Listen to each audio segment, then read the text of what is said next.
The actress who has been delighting toddlers as the voice of Peppa Pig for more than a decade is hanging up her paddle jumping boots and stepping down from the role. Harley Bird, 18, has played television's bossiest piglet in the children's cartoon for 13 years. In 2011, she won a BAFTA award for her work on the show. Bird will be replaced by 9-year-old Amelie Smith, who will appear in English-speaking episodes of the show from February. Studio Entertainment One confirmed in a statement on Friday.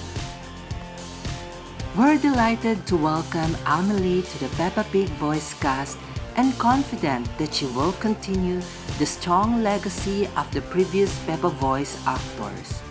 Co-creators Neville Astley and Mark Baker said in a statement.